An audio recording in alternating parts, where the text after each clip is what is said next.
Chapter 9. Good Day. Slowly the feast came to an end. The guests wiped their plates with their last bits of bread. Then they wiped their hands and faces with their napkins. Jack and Annie stood up. "We have to go home," Annie said to Priscilla. "Ah, thou must go back to thine own community now," said Priscilla. Annie nodded. Then she kissed Priscilla on the cheek. "Thanks for everything," Annie said. Jack wanted to kiss Priscilla too, but he was too shy. "Thanks, Priscilla," he said. "I thank thee, Jack," she said.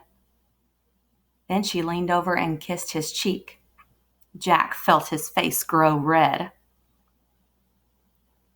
"Excuse me, sir," Annie said to Governor Bradford, "but we must leave now."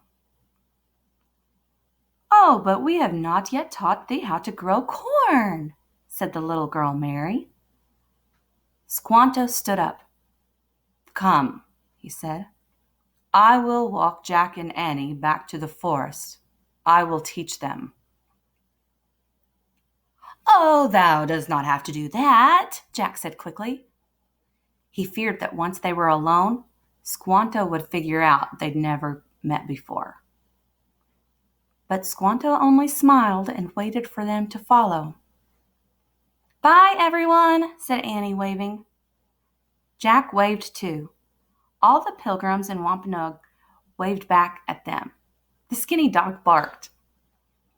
Squanto led Jack and Annie away from the village toward the autumn woods. As they passed the cornfield, the dried stalks swayed in the breeze. They made shushing sounds. Squanto stopped walking. He pointed to the field. "You must plant corn in the spring," he said.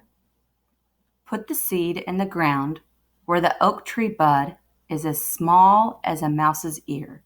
Put the seed in the ground when the oak tree bud is as small as a mouse's ear." "Oh, wait, please," said Jack. He slipped his notebook and pencil out of his bag. It was the first time he'd had a chance to take notes all day. He wrote, "How to plant corn. Oak tree bud equals mouse ear." Then he looked up at Squanto and nodded. "Dig holes and put 2 rotting fish in each hole," said Squanto. "Rotting fish?" said Annie, making a face. "Yes, rotting fish is good food for the soil," said Squanto. "On top of the fish, place 4 corn seeds, then cover them with dirt." Jack quickly wrote, 2 rotting fish, 4 corn seeds, cover with dirt. "Got it," he said, looking up. "I give you these corn seeds to take home," said Squanto. He held up a small pouch. "Thanks," said Annie, taking the pouch. "Thanks a lot," said Jack. "Well, goodbye." Jack was eager to get going before Squanto could ask them questions about the past. "Wait, I have a question," said Annie. "Squanto, why did you say you remembered us?" Squanto's dark eyes twinkled.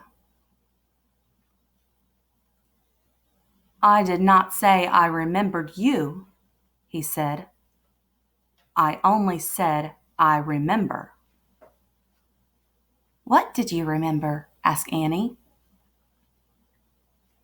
"I remembered what it was like to be from a different world," said Squanto. "Long ago, I lived with my people on this shore, but one day men came in ships. They took me to Europe as a slave. In that new land, I was a stranger. I felt different and afraid. I saw the same fear in your eyes today, so I tried to help you."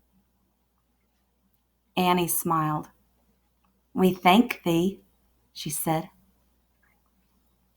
"And now you must always be kind to those who feel different and afraid," said Squanto.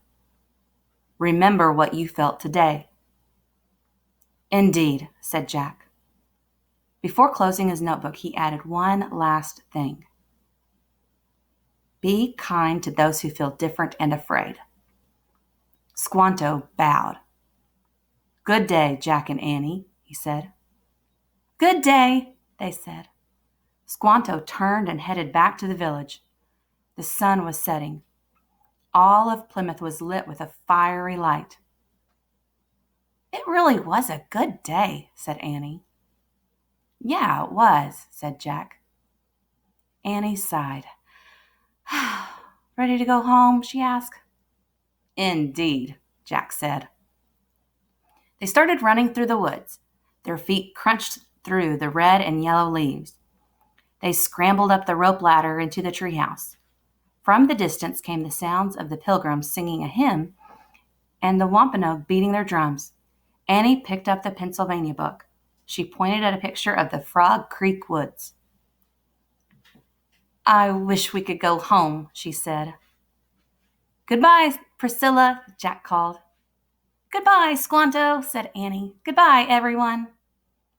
The wind started to blow. The wind blew harder. The treehouse started to spin. It spun faster and faster. Then everything was still.